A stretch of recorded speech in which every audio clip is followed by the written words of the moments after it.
Amém. Bom dia, igreja. Que bom estarmos juntos aqui. Que bom nós podermos nos voltar à palavra de Deus. Que bom nós podermos adorar ao Senhor juntos em comunidade como um corpo, não é? Que é isso que nós somos em Cristo. Já entoamos louvores ao Senhor, nos lembrando sempre de quem Ele é, do que Ele fez por nós, do seu ousado amor que nos leva a amar. E agora vamos refletir um pouco na palavra de Deus. Eu convido os irmãos a abrirem as suas Bíblias na carta do apóstolo Paulo aos Romanos, capítulo 12. Romanos 12, versículo 1. É um texto muito conhecido, né? Muito conhecido. E hoje nós vamos falar sobre uma vida portanto. A vida cristã como uma vida portanto. E portanto não são duas palavras não, é uma palavra só mesmo, uma vida portanto. Tá bom? Eu prometo que vai fazer sentido, apesar da frase não fazer. Romanos 12, 1. Diz assim a palavra de Deus: portanto, irmãos, peço pelas misericórdias de Deus que ofereçam o corpo de vocês como sacrifício vivo, santo e agradável a Deus. Esse é o culto racional de vocês. Vamos orar mais uma vez, meus irmãos. Senhor nosso Deus, Pai, que nos dá a sua palavra, te peço, Deus, que nessa manhã nós sejamos tomados por ela e transformados por ela. Essa é a nossa oração em nome de Jesus Cristo. Amém. Muito bem, queridos. Quando nós estávamos combinando esse fim de semana aqui, o Fernando montou um grupo ali no WhatsApp, eu, o Vitor, o Bibo e ele, falamos um pouco sobre o evento de ontem, e aí eu falei, olha, e no domingo, como é que é, né? Ele tinha pedido para eu falar no domingo de manhã, eu falei, como é que é no domingo de manhã? E me explicou um pouco, e aí deu uma sugestão de tema, sobre a importância de estudar a teologia, ou de estudar a palavra de Deus. Então eu fiquei com isso no coração, e meditando, orando ao Senhor, e pedindo que orientasse na exposição da palavra, e cheguei a esse texto para nós pensarmos sobre esse tema hoje. Porque há uma dificuldade, às vezes, em nós pensarmos na necessidade de estudarmos mais a palavra de Deus. Nós somos de uma tradição, nós que somos evangélicos, herdeiros também com outros irmãos da Reforma Protestante, que valoriza a palavra de Deus como o centro da nossa fé. Como batistas ainda, e deixa eu fazer um recorte mais localizado, mas não só os batistas, mas nós batistas gostamos de falar bastante que a Bíblia é a nossa única regra de fé e prática. Então é a nossa única regra de fé e prática, é nela que nós vamos buscar a orientação para a nossa vida inteira. Eu me lembro quando eu estava no ensino médio, estudando no ensino médio, a minha professora de geografia na escola foi dar uma aula sobre as questões lá da Palestina e no conflito entre Israel e os povos ali, a Palestina, a faixa de Gaza, toda aquela questão, e ela começou a partir da história bíblica, e aí ela disse assim, olha, eu não sou religiosa, eu vou falar aqui um pouco, mas eu não entendo muito desse aspecto, então eu quero pedir para os alunos que são evangélicos, falou desse jeito, que me ajudem caso eu cometa alguma imprecisão. Especialmente, gente, eu não estou puxando sardinha para o nosso lado, tá? Até porque acho que hoje talvez ela não ia dizer isso, mas na época ela disse, especialmente os batistas, porque eu sei que eles estudam muito a palavra de Deus. Hoje eu não sei se ela falaria com tanta certeza isso, mas mais de 20 anos atrás ela falou. A gente tem esse negócio de que estudar é importante, mas às vezes a gente também cai num outro ponto, que é Tá, e esse estudo todo, essa meditação toda, esse entendimento da palavra de Deus, que parece que leva a um esfriamento da fé. E você já deve ter ouvido isso alguma vez. O Bibo escreveu um livro inteiro para combater essa ideia, eu não sei se tinha aí para vender ontem, se tem aí, mas o livro chama, é uma pergunta, né? A teologia esfria o crente? É uma pergunta, e na capa tem uma pessoa congelando com o livro na mão assim, né? E a resposta que ele dá no livro, eu já li o livro inteiro 2 vezes, então vou dizer, a resposta é não esfria. Mas aí você lê o resto para saber por quê.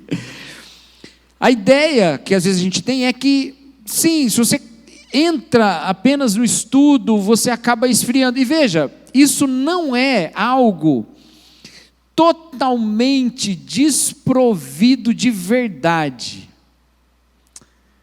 Não é que o estudo esfria, mas é que existe uma forma de estudar que de fato nos afasta da piedade. Existe mesmo, existe.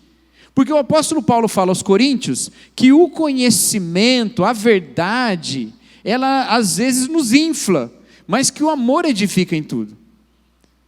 Sobre a verdade nós já sabemos, ele fala isso aos Coríntios, né?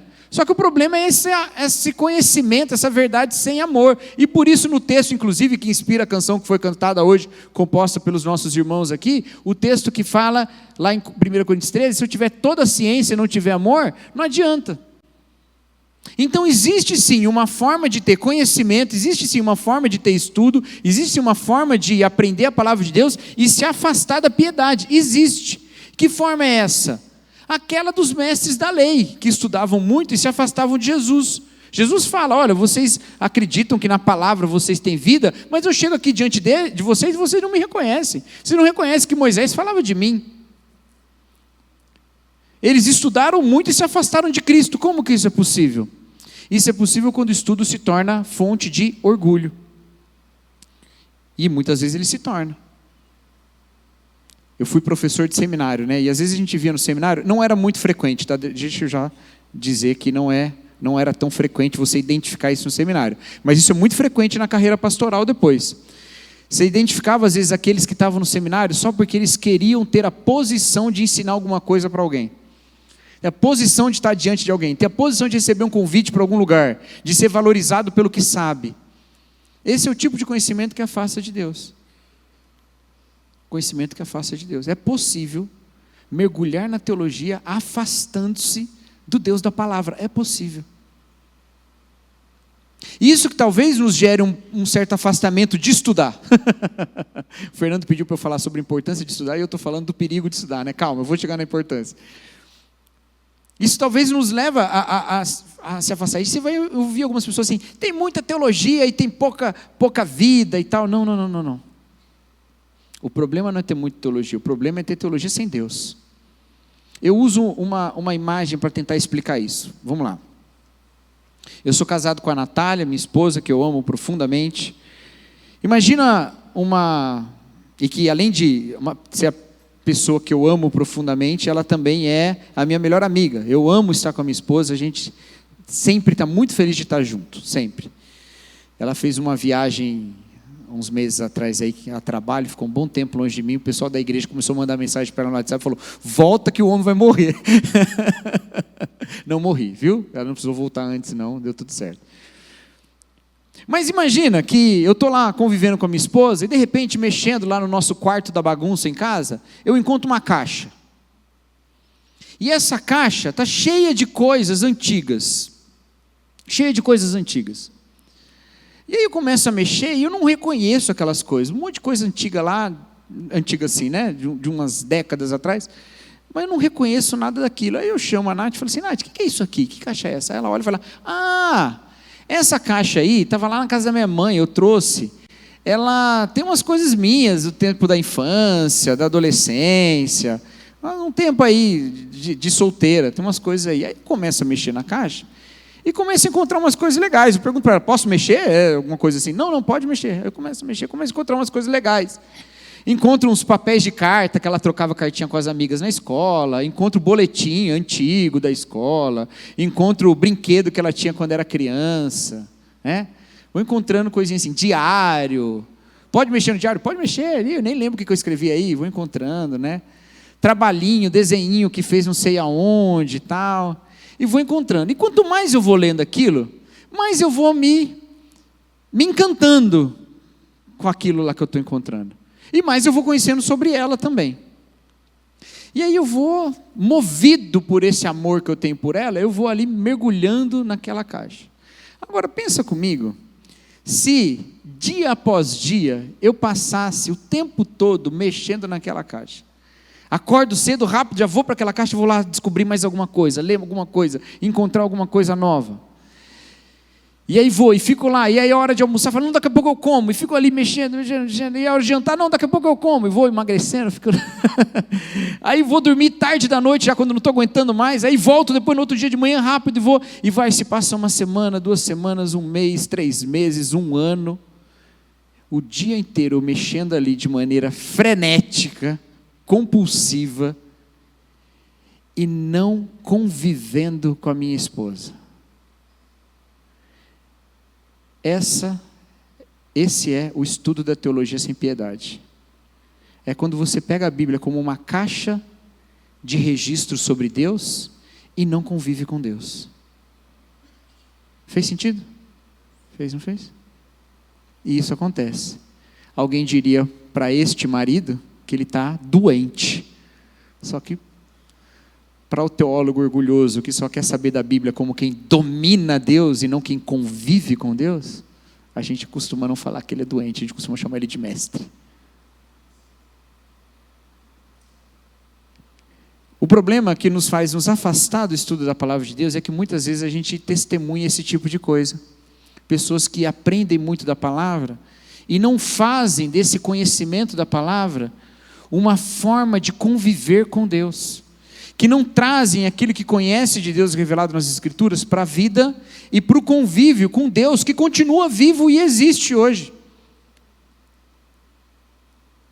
A igreja, meus queridos, ela não é um clube do livro. Ela não é um lugar onde a gente se reúne para discutir um livro. Porque quando você faz um clube do livro, e aí resolve que vai discutir um livro lá, sei lá, pensa um livro aí, Memórias Póstumas de Brás Cubas. Vamos lá, discutir esse livro juntos aqui. Está na moda esse livro, viu? Os gringos estão descobrindo, eles estão amando Memórias Póstumas. E a gente lê na escola, fala, ai meu Deus, eu não aguento mais, né? Os gringos estão loucos por esse livro. Aí a gente vai discutir esse livro, né? Não dá para a gente chamar o Machado de Assis para ir participar do Clube do Livro, porque ele já morreu. Às vezes a gente acha que a igreja é um clube do livro, a gente reúne para discutir um livro de um autor que morreu. Mas ele está vivo, e ele está com a gente, ele convive com a gente, e a gente convive com ele, e a gente tem experiência com ele. Então o problema do estudo da teologia que esfria é aquele que ignora o Deus que aquece. A gente tem que estar junto de Deus, a gente tem que estar mergulhando na palavra de Deus para amar ainda a Deus. Nós devemos amar a palavra de Deus como quem ouve, como quem ama a voz da pessoa amada. Não tem como amar alguém sem ouvir o que ela está dizendo, não tem como amar a Deus sem ouvir o que Ele está dizendo. Agora, não dá para você pegar a pessoa que ama, que você ama, tomar as palavras dela como se fosse algo desprovido dela mesma. É isso que a gente às vezes faz com a Bíblia. Entendeu? Tudo bem? O outro lado é o lado daqueles que falam que, mas quando você coloca esse elemento afetivo do amor no estudo da palavra, você acaba afastando um conhecimento mais objetivo da palavra. E às vezes a gente tem esse conhecimento muito objetivo da palavra.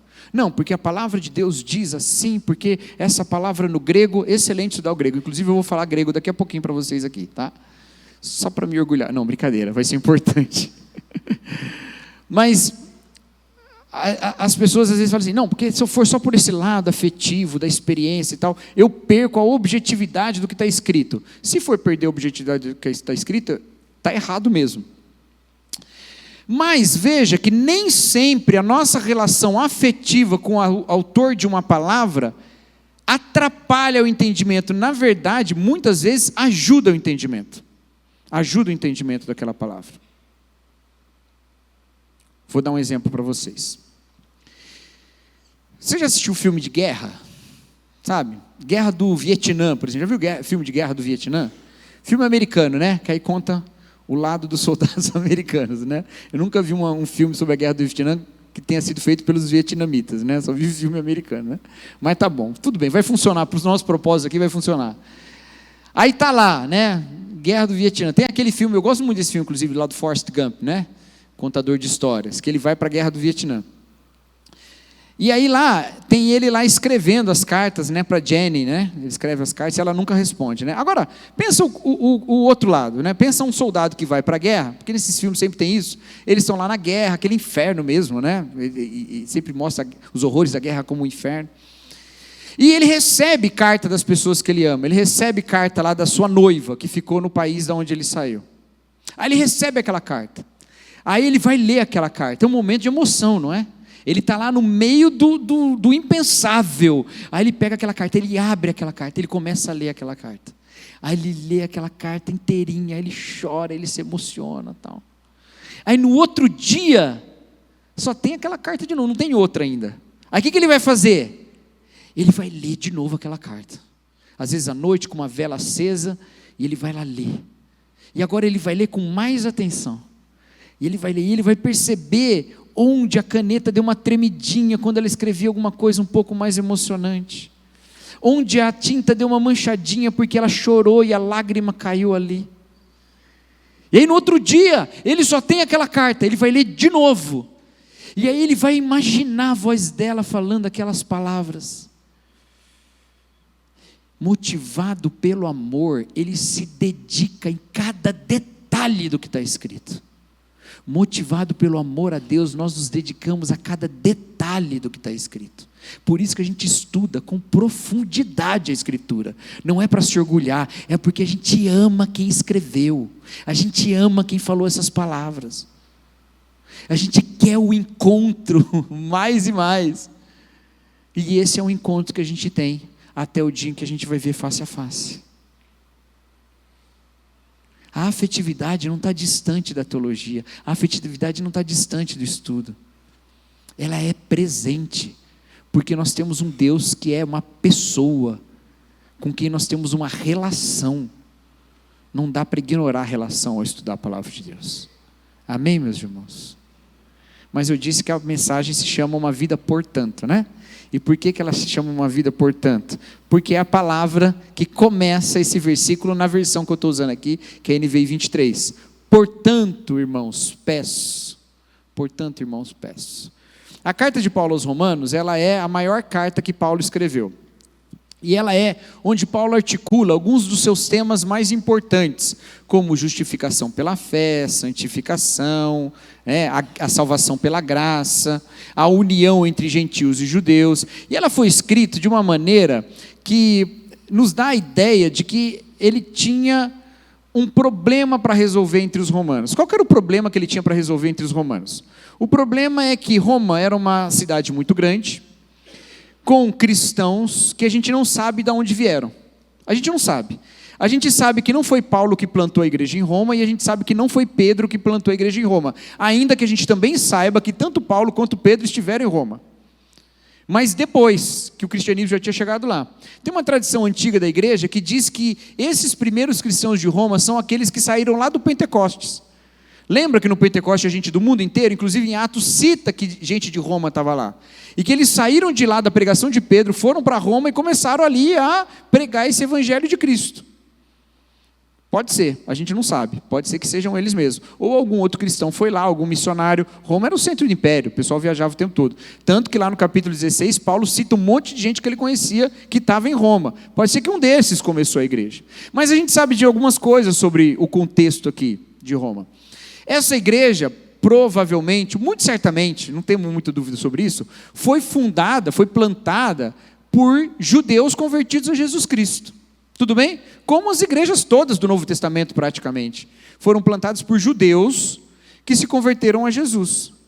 E começaram a pregar ali, possivelmente a partir de sinagogas, a partir de reuniões de judeus, como Paulo fazia, como Jesus fez de certa forma também ali na Judeia e na Galileia, certo?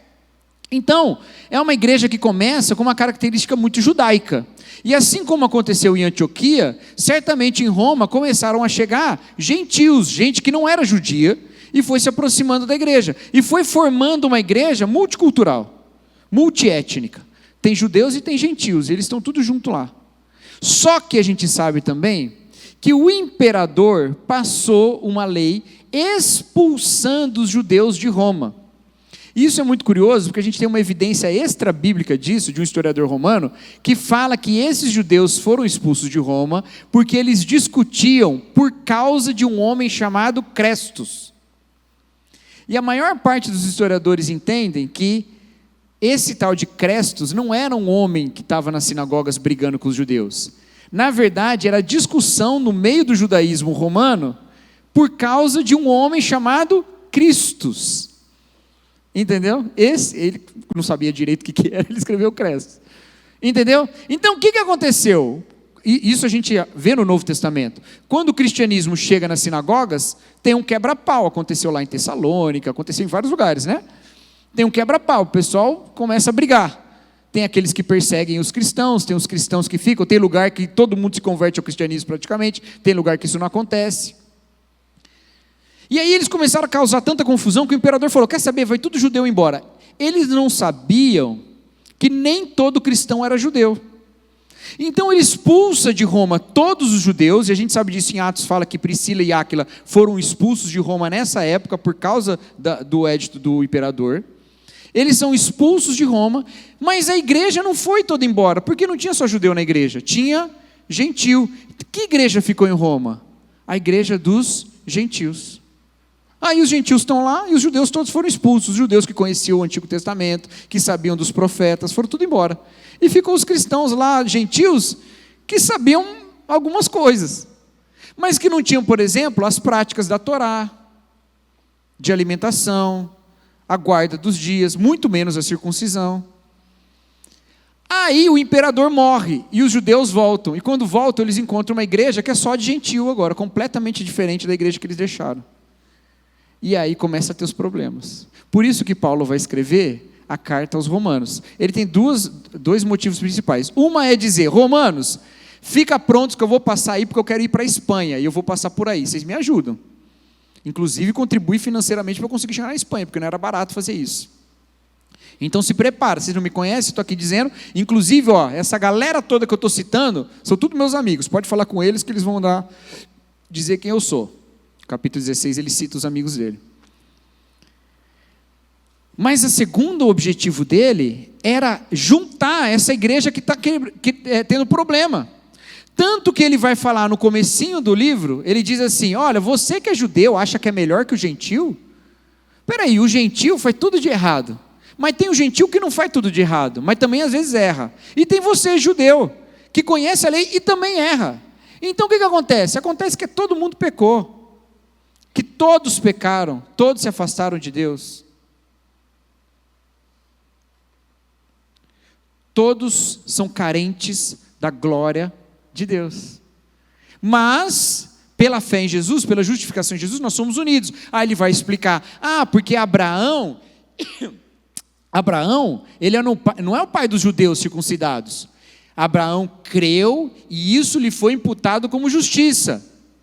E quando ele creu, ele já tinha feito a circuncisão ou não tinha feito ainda? Não tinha feito ainda. Então Abraão é pai de quem? De quem se circuncidou? Não. Abraão é o pai de quem crê. Circunciso ou incircunciso. Então qual que é a circuncisão que Deus pede? A do coração pela fé. Está vendo como ele está unindo judeus e gentios? Aí quando vai chegando mais para o final da primeira parte, quando ele vai chegando lá para o capítulo 10, capítulo 11, ele já fala outra coisa. Ele fala assim, e os judeus? Ele diz assim, deixa eles. Eles também têm um lugar na salvação. Eles também têm um lugar em que Deus está chamando através de Jesus Cristo. Quando chega no capítulo 14, mais à frente, ele vai falar assim, inclusive gentios, vocês que comem de tudo, que pegam comida sacrificada ao ídolo e não se importa porque comeram a vida inteira e nunca deu problema, respeita a consciência dos mais fracos, que não comem de tudo. Porque quem come de tudo, come para a glória de Deus. E quem não come de tudo, come para a glória de Deus também. Ou não come para a glória de Deus. Uns consideram iguais todos os dias, alguns consideram uns dias mais especiais que o outro. Quem considera um mais especial, considera para a glória de Deus. Quem considera igual, considera para a glória de Deus. Então ele está dizendo, nem o judeu julgue o gentio por ter uma vida diferente, desde que ele tenha fé em Jesus e manifeste esses frutos. Nem o judeu, nem o gentil julgue o judeu por se limitar em algumas coisas por causa da sua cultura. Entendeu? Só que ele vai fazendo isso com teologia. Ele vai puxando o Antigo Testamento, ele puxa lá Abraão, que eu já citei, ele puxa Isaac e Jacó, Esaú e Jacó, ele puxa o faraó, ele vai usando a palavra de Deus, ele vai lidando com ela, e ele vai citando, e ele vai fazendo um exercício de teologia incrível nos 11 primeiros capítulos. E aí no final do capítulo 11, ele explode em adoração. Olha aí, versículo 31 do capítulo 11. Ó profundidade da riqueza, da sabedoria e do conhecimento de Deus, quão insondáveis são os seus juízos e inescrutáveis são os seus caminhos. Quem conheceu a mente do Senhor, ou quem terá sido seu conselheiro? Quem primeiro lhe deu para que ele recompense? Pois dele, por ele e para ele são todas as coisas, a ele seja a glória pelos séculos. Amém. Isso é o que a gente chama em teologia, a gente chama no estudo da palavra de Deus, a gente chama de doxologia, uma palavra de glória. Ele chega no final da exposição teológica e ele glorifica a Deus, ele explode em adoração. Ele está tão tomado pela doutrina, ele está tão tomado pelo ensino, que ele fala, olha a sabedoria de Deus, gente, olha isso, quem foi que teve essa ideia? É só ele mesmo, ninguém ensinou Deus a fazer isso não. E ele diz, porque dele, por ele, para ele são todas as coisas, glória pois a ele eternamente, amém. Doxologias costumam encerrar cartas ou sessões de carta. Aqui ele encerra uma sessão, e logo em seguida, qual a primeira palavrinha que ele coloca? Na minha Bíblia é portanto. Em grego não é portanto não, em grego ele começa com o verbo, parakalô, que é eu peço, eu rogo. Só que logo em seguida tem essa conjunção que significa portanto. Parakalô peço portanto, rogo portanto. Ele coloca um portanto logo em seguida. Não é o único lugar que ele faz isso. Lá em Efésios, ele segue uma estrutura parecida. Efésios tem 6 capítulos. Os 3 primeiros capítulos é Paulo falando sobre a doutrina da salvação. É em Efésios que ele fala, pela graça sois salvos mediante a fé, isso não vem de vós, é dom de Deus, não por obras, para que ninguém se glorie. Mas ele está falando das coisas já dadas, já conquistadas em Jesus Cristo. Ele fala que em Cristo nós somos abençoados com toda sorte de bênção nas regiões celestiais. Ele fala que em Cristo nós estamos assentados nas regiões celestiais. Ele está dizendo que a gente já tem em Cristo, os 3 primeiros capítulos. E aí no final do capítulo 3, ele faz uma oração a partir do versículo 14, uma oração trinitária, que é muito bonita, mas eu não vou gastar muito tempo nela, porque se eu entrar nela eu não paro mais. E aí, no versículo 20, ele faz uma doxologia. Aquele que é capaz de fazer infinitamente mais do que tudo que pedimos ou pensamos, segundo o seu poder que atua em nós, a ele seja glória, a palavra de glória, na igreja e em Cristo Jesus por todas as gerações, pelos séculos dos séculos, amém. Em seguida o que ele diz? Parakalô peço, portanto. Igualzinho, uma doutrina toda que explode em adoração, e em seguida ele fala, então, portanto, eu peço a vocês, entendeu? E aí ele diz lá, rogo-vos pois, ou rogo-vos portanto, eu como prisioneiro de Deus, que viveis de modo digno da vocação a que foste chamado. Aí ele vai completar dessa maneira. Portanto, nos 2 livros, ele parte da doutrina, chega à adoração e depois pede portanto. Capítulo 12 de Romanos é onde ele vai começar a dizer como é que a gente vive a partir da doutrina que ele expôs. Capítulo 4 de Efésios é onde ele escreve como é que a gente vive a partir da doutrina que ele expôs. Entendeu? Para Paulo, a vida cristã é uma vida portanto. Portanto é uma palavrinha em português, em grego, que significa, é uma palavrinha que é uma conjunção conclusiva. Ela leva a uma conclusão. Tá? Então quando você vai lá escrever sua redação no vestibular, aí você chega na conclusão, você põe portanto. É conclusivo, você está levando a uma conclusão. A vida cristã é uma conclusão óbvia, inescapável da doutrina, do ensino que foi dado antes. Eu sou uma conclusão de quê? Não sei se eu não estudar. Não sei se eu não souber essa história. Eu não sei do que eu sou conclusão se eu não conheço a obra de Jesus Cristo. Eu não sei o que eu sou se eu não entendo o que é que Deus fez. Nós temos uma vida, portanto, uma vida que é uma conclusão de alguma coisa. Por isso que a teologia é importante, meus irmãos, para saber onde Deus nos leva. E onde Deus nos leva? Em primeiro lugar, essa doutrina, essa teologia, ela nos leva à adoração. Doxologia, certo? A doxologia, uma adoração a Deus. A adoração, meus irmãos, ela sempre é baseada na revelação. Pega aí essa frase porque ela rima. Frases que rimam são mais fáceis de decorar, né? A adoração é baseada na revelação. Sempre. Desde o Antigo Testamento. Você lembra qual que foi o segundo mandamento? Dos 10. O primeiro mandamento é: não terás outros deuses diante de mim. O segundo mandamento é: não farás para ti imagem de escultura. Certo? Em algum momento da história da igreja, parte do cristianismo começou a ensinar esses dois mandamentos como um só, e dividiu o 10º em 2. Sabia disso? Tem algumas fórmulas de ensinar os 10 mandamentos que juntam os 2 primeiros mandamentos em um só e separam o último em 2, porque o último é: não cobiçarás coisa alguma do seu próximo, não cobiçarás a mulher do seu próximo, não cobiçarás a casa, né? Essas coisas todas. Então tem quem separe em 2 o último e coloque: não cobiçarás a mulher, e depois não cobiçarás coisa alguma, separa. Mas essa não é a melhor maneira, ou melhor, essa não é a forma mais bíblica de lidar com os 10 mandamentos. A forma mais bíblica é separar os 2 primeiros mesmo. Um é um e outro é outro. Uma coisa é ter outro Deus, outra coisa é fazer imagem. São coisas separadas. Por quê? Porque o primeiro mandamento que o povo quebra não é o primeiro, mas o segundo. Moisés está lá, demorando no monte, o que o povo faz? Vamos lá, vocês sabem essa história, né? Moisés está lá, demorando no monte, aí o povo fala o quê? Está demorando muito, precisamos fazer alguma coisa para adorar a Deus, vamos fazer um bezerro de ouro, né? Aí eles trazem tudo quanto é ouro lá para Arão, Arão pega e faz o bezerro de ouro lá. Aí o povo começa a adorar. O bezerro de ouro era uma quebra do primeiro mandamento? Não era. Sabia que não era? Porque quando está pronto o bezerro de ouro, Arão fala assim: aí está o Deus que te tirou do Egito. Você lembra como é que é a abertura dos 10 mandamentos? Eu sou o Senhor teu Deus que te tirou do Egito. Ah, mas Arão está falando então que é outro Deus. Não. Em seguida ele fala: amanhã nós prestaremos culto a Yahweh. Prestaremos culto ao Senhor. O bezerro de ouro não era um outro Deus, era Yahweh, só que com uma imagem que não era baseada na revelação.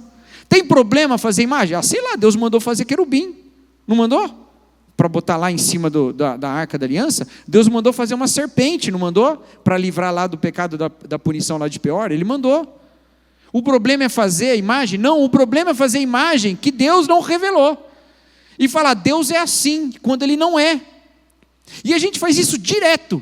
Quando a gente adora a Deus com canções, por exemplo, para falar de canção, mas canção não é a única maneira de adorar, mas quando a gente adora a Deus com canções que não são baseadas na revelação. Aí a gente está adorando um Deus que não é Deus. A gente está fazendo uma imagem de Deus que não é baseada na revelação. O que é? Bezerro de ouro. É bezerro de ouro. Entendeu?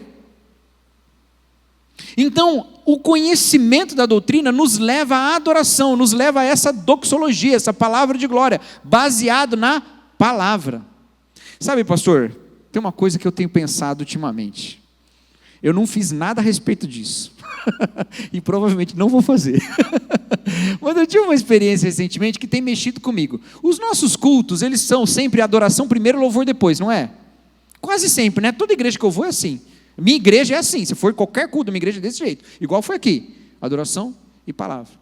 Só que lá na nossa igreja a gente tem tido EBD antes do culto de manhã. De noite não, mas de manhã a gente tem EBD antes do culto. E às vezes acontece de eu estar na EBD dando aula na nave da igreja, que é onde eu dou aula para os irmãos, que é basicamente os mesmos irmãos que vão cultuar depois, tirando as crianças que estão na sala delas, adolescentes, tudo, né? Mas aqueles irmãos adultos são os mesmos que estarão daqui a pouco.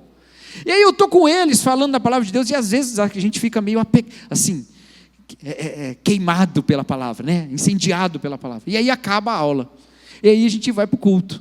E aí começa com a adoração. E aí, de um jeito muito estranho, inverte. A palavra veio antes, a adoração depois. Entendeu? E é incrível como, de repente, a gente está adorando Deus do qual a gente acabou de falar. E a gente não costuma ter muito essa experiência na igreja, porque a gente coloca o louvor antes, geralmente. Não estou falando que está errado, tá? Não estou mesmo, de verdade.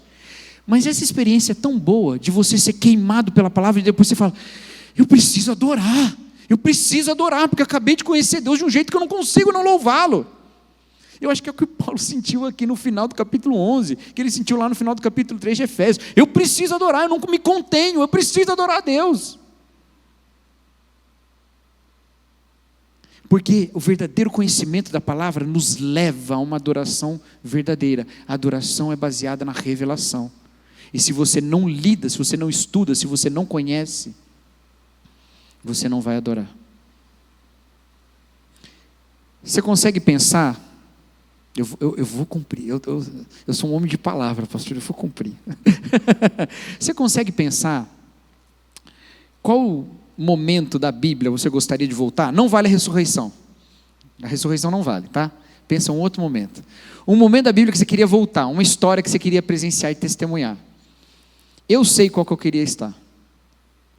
Eu queria estar lá naquela história em Neemias, quando é descoberta a lei do Senhor e Esdras lê a palavra diante do povo. Eu acho linda aquela história. Eles estão voltando do exílio, e aí eles pegam a lei do Senhor e reúnem todo mundo lá na frente de um púlpito de madeira, tem esse detalhe escrito lá, está toda a liderança, aí tem nome por nome lá, aí estão os levitas no meio do povo, aí Esdras começa a ler a lei do Senhor, e começa a ler a lei do Senhor, e começa a ler a lei do Senhor, e o povo de Deus vai se emocionando, e eles vão se emocionando, e é lindo que o texto vai dizendo assim, eles se reuniram como um só homem, eles ficaram de pé como um só homem, e aí eles começam a chorar, e eles começam a chorar, e a chorar, e a chorar. Por quê? Porque eles estão ouvindo a lei do Senhor e vê que eles não estão cumprindo. Aí os líderes falam, ninguém vai chorar, está proibido de chorar. Hoje não é dia de choro, hoje é dia de festa. Porque nós descobrimos a lei do Senhor. Antes a gente nem sabia o que está errado, mas agora a gente tem o guia para fazer o que é certo. Hoje é dia de festa, a gente vai para casa, vai preparar comida, vai juntar aqui, vai fazer uma festa, que a gente descobriu a lei do Senhor. Depois a gente faz jejum, mas agora é dia de festejar. A palavra de Deus levada ao povo, o povo se emocionando, o povo se quebrantando. A teologia nos leva à adoração, porque a adoração é baseada na revelação. Segunda coisa que a teologia deve nos levar, a unidade. E ela nos leva a separação, a divisão. Nós lá nesse Ministério do Bibotal, que a gente preza muito pela unidade, é por isso que a gente tem essa diversidade e todo mundo junto, né? E pode gerar confusão? Poderia, né? Mas não gerou, você viu, né? Não gerou. Porque há uma confiança de que a gente acredita em um só Deus. Quando você chega para a Bíblia e diz assim, a Bíblia é um conteúdo dado à igreja para a gente tentar fazer a melhor interpretação dela, não é uma boa maneira de olhar para a Bíblia. Que aí a gente fica o tempo todo pensando, quem é que está mais certo que o outro?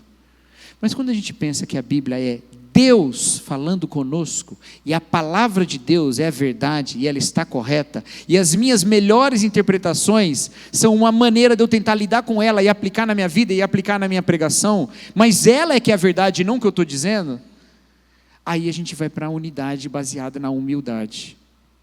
É muito poderoso, meus irmãos, quando nós juntos, mesmo com conceitos diferentes, com visões diferentes, com trajetórias denominacionais diferentes, nos reunimos nos reunimos em volta da Escritura, ao redor da Escritura, e meditamos no que a Escritura está dizendo. Paulo faz teologia para unir gentios e judeus, para juntar eles. Lá em Efésios, no capítulo 4, quando ele diz isso, eu rogo, como prisioneiro de Cristo, que viveis de modo digno da vocação que fosse chamado, quem sabe o que ele diz logo em seguida? Ele fala que há uma só fé, um só batismo, um só Espírito, um só Deus e Pai de todos. E ele nos chama a viver em unidade. É em Efésios que ele fala que Deus derrubou o muro que nos separava. E como é que ele faz esse exercício de unidade? Com teologia. E a gente está tão acostumado a usar teologia para brigar, que é impressionante. Às vezes chega a algum lugar e a pessoa fala, você é pastor? Se você estudou teologia, estudei. Você é milenista, pré-milenista ou pós-milenista? Fala, meu Deus. Eu atualmente estou falando assim, não, eu sou tudo em todo lugar ao mesmo tempo. Eu acho que o Apocalipse já aconteceu, acontece e acontecerá. Tá, a volta de Cristo acontecerá ainda, ela não aconteceu ainda. Mas tudo aquilo lá que está sendo dito, besta, poderosos e tal, já aconteceu. Acontece, continua acontecendo hoje e vai acontecer mais. Pode ser que no futuro seja mais forte? Pode ser mesmo. Mas vamos combinar que gente se levantando e falando que é Jesus já aconteceu um monte de vezes? Gente marcando os outros para separar e para fazer separação já aconteceu um monte de vezes? Impedido de comprar e de vender já aconteceu um monte de vezes? Aconteceu, acontece e acontecerá. Mas um dia o Cordeiro vencerá e aí acabará com tudo. Isso aí ainda não aconteceu. Você é calvinista ou arminiano? Ontem um irmão, ele não está aqui hoje, porque ele é de outra igreja, mas ele chegou para mim e falou, Cacau, obrigado que você resolveu uma questão para mim, que eu sempre fico com essa dúvida, calvinista ou arminiano? E você deu a melhor resposta. A resposta que eu dou é, eu sou calvinista de 1,5 ponto. Eu acredito nos 5 pontos calvinistas. Não, só 1,5 ponto. Então você não é calvinista? Sou de 1,5 ponto. Quer fazer unidade, porque a gente está o tempo todo querendo dividir, a gente está o tempo todo querendo brigar. Essas categorias são importantes, mas não para criar divisão, são importantes para criar mais apreço pelo Deus que fala na sua palavra. Está entendendo? Aí a gente fica usando para dividir. Eu vou cumprir, pastor, vou cumprir. Entende, meus queridos? A verdadeira doutrina, a verdadeira teologia deve nos levar à unidade, não à separação. É que a gente olha a teologia como um muro, quando a gente deveria olhar ela como um alicerce. Uma vez eu falei isso na igreja, e o vice-presidente da igreja é pedreiro.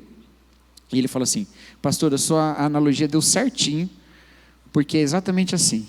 Se você tem 2 fundamentos e tenta construir uma casa só em cima, uma hora ela racha. Porque os fundamentos mexem um pouquinho e a parede racha. Você tem que ter um fundamento só. Aí em cima de um fundamento você pode ter vários quartos, mas vai estar junto. C.S. Lewis, quando escreveu o Cristianismo Puro e Simples, ele fala isso, né? Eu descrevi o hall de entrada, eu não descrevi os quartos. Ninguém pode dormir no hall, todo mundo tem que dormir num quarto. Mas o hall a gente divide todo mundo. Tem o quarto do batista, o quarto presbiteriano, o quarto do luterano, o quarto do assembleiano, tem os quartos. Mas a gente tem um hall que une a gente tudo. Entendeu? A verdadeira teologia nos leva à unidade, não nos leva à separação. E quem separa quando a gente faz teologia com amor? Separa o herege. E quem é o herege? Aquele que não baseia a teologia na revelação. Aí é outra coisa, ele está procurando outro fundamento. Mas se a gente acredita na unidade do fundamento, a gente acredita na possibilidade da unidade da igreja. Então a gente vai para fazer teologia não para separar, para juntar. A dica que eu dava para os meus alunos do seminário era, teologia não se faz com rótulos, se faz com rótulas, com joelho. Teologia se faz com rótula no chão, com oração, não com rótulo. E por último, 1 minuto são como 1000 anos para Deus. Não é isso que a Bíblia diz, tá? É um dia, né? Por último, a teologia nos leva à santificação. A vida, portanto. Reparou que o apóstolo Paulo fala? Olha, eu peço que vocês entreguem o seu corpo como sacrifício vivo, santo e agradável a Deus. E esse é o culto racional de vocês. O que é esse entregar o seu corpo? Você não entende esse versículo se você não olhar lá para o capítulo 6. No capítulo 6, Paulo fala assim, portanto, não entreguem os membros do seu corpo como instrumentos de injustiça. Aqui ele está fazendo um callback lá do capítulo 6. Entrega o seu corpo. Entregar o corpo não é entregar o meu corpo, não, ficar me chicoteando, ajoelhar no milho, não é isso não. É fazer do que eu sou algo que serve o propósito e a justiça de Deus. Tudo bem? Para que Deus seja glorificado na minha vida. Porque esse é o culto racional. A gente adora dizer que culto racional é o culto cerebral. Sem emoção, né? Cerebral. Só palavras difíceis, conceitos difíceis. Não. Uma tradução possível dessa palavra aqui, que é a palavra lógico, logikon. Uma tradução possível é espiritual. É assim, por exemplo, que é traduzido lá em 1 Pedro, quando Pedro fala assim: desejai ardentemente o leite espiritual. Não é isso que ele fala lá? Lá é a mesma palavra, só que lá é traduzido por espiritual e aqui é traduzido por racional. Talvez o que Paulo está falando aqui é a mesma coisa que Jesus falou lá para a mulher samaritana que nós cantamos aqui hoje de manhã. O Senhor procura adoradores que o adorem em espírito e verdade. É o culto espiritual. Lá, Jesus está contrapondo um culto espiritual aos aspectos formais do culto. Você lembra qual era a pergunta da mulher samaritana? Você é judeu, eu sou samaritana, vocês dizem que deve adorar no templo, nós adoramos nesse monte. Onde é que deve adorar? O que Jesus falou? Nós adoramos quem nós conhecemos, vocês adoram quem vocês não conhecem, porque a salvação vem dos judeus, mas vem o tempo, na verdade já chegou, em que os verdadeiros adoradores adorarão ao Pai em espírito e em verdade, pois esses são os que o Pai procura para seus adoradores. Jesus está contrapondo a adoração em espírito e verdade ao aspecto formal do culto. Onde é que acontece o culto? No monte ou no templo? Falou, agora acontece em espírito. Paulo também está fazendo isso. Onde acontece a adoração, Paulo? Na circuncisão ou na incircuncisão? Nos alimentos que a gente come ou não come? Acontece na entrega da vida para a glória de Deus, numa lógica, portanto. Por causa disso tudo que Jesus fez, a gente entrega a nossa vida inteira a Deus. E esse é o culto espiritual. Culto espiritual não é aquela coisa assim nossa, esse culto é tão espiritual, eu estou sentindo dentro de mim. Outro dia eu vi um menino ateu falando na internet que ele era crente e ele se afastou da igreja quando ele foi num show e percebeu que a mesma coisa que ele sentia na igreja, ele sentia naquele show. Claro, se você basear sua adoração a Deus só no que você sente muitas coisas. Se você está, sei lá, cantando com Gustavo Sete ou num show de K-pop, do BTS, sei lá, talvez você vai sentir a mesma coisa. Porque é lindo. É música linda, bem feita, né? Você vai ser emocionado. Mas se você medita na palavra e conhece quem é a palavra, é completamente diferente. Se você conhece sobre quem a gente está cantando quando fala do ousado amor, é completamente diferente. Se você sabe de quem a gente está falando quando fala que o seu reino é sempre eterno, é completamente diferente. Independente de você ficar emocionado ou não com essas palavras, essas são as palavras pelas quais nós vivemos por elas. Por quê? Porque o nosso culto espiritual não é só o que a gente canta, o nosso culto espiritual é o que a gente vive. E a gente canta porque vive, e não o contrário. A gente canta porque vive. A teologia nos leva a uma adoração que vai além dos aspectos formais do culto. Ela vai para a vida como um culto espiritual. Você ama Deus? Você reconhece que Deus te ama? Você reconhece o ousado amor de Deus? Então ame-o como Ele é. Não com a imagem de bezerro de ouro que você faz. Ame-o conhecendo quem Ele é. Não fazendo uma ideia sobre quem Ele deveria ser. Ame a palavra de Deus porque você ama a Deus. Medite na palavra de Deus porque você gosta de estar com Deus. E aí nunca a teologia vai te esfriar. Pelo contrário, ela vai aumentar o seu amor, a sua devoção e a sua piedade. Amém, meus irmãos? 5 minutos é perdoável, né, pastor? Vamos orar, meus queridos? Vamos ficar em pé, então, pronto. Em unidade, né, queridos? Alguns ficarem em pé, a gente fica tudo em pé, né? Vamos orar, meus irmãos. Senhor nosso Deus, obrigado, Pai, pela sua palavra que nos transforma e nos leva a uma vida que é conclusão dela, que é consequência dela. Que nós amemos profundamente a tua palavra, porque é a palavra do Deus que nós amamos. Que amemos a tua palavra como quem ama a tua voz, ó Deus. E que assim nós sejamos moldados segundo a sua vontade, conhecendo sua boa, agradável e perfeita vontade, e vivendo uma vida que é um culto espiritual ao Senhor. Obrigado, Deus, pelo amor do Senhor, e recebe o nosso amor em forma de adoração e de uma vida que glorifica o teu nome. Essa é a nossa oração em nome de Jesus Cristo. Amém.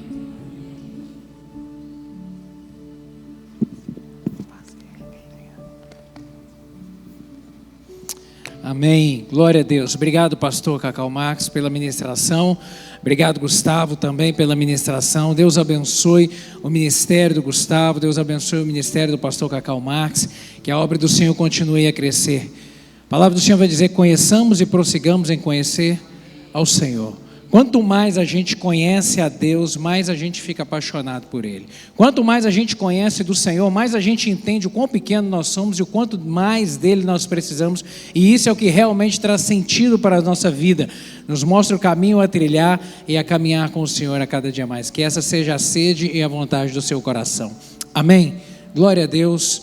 Feche seus olhos, vamos orar encerrando este culto. E que logo mais à noite, às 19 horas, você venha novamente com o coração aberto para receber, para primeiro trazer o seu culto ao Senhor e receber tudo aquilo que o Senhor tem a ministrar também. Pai, obrigado por esse tempo aqui. Obrigado, meu Deus, pelo louvor prestado, obrigado pela palavra ministrada.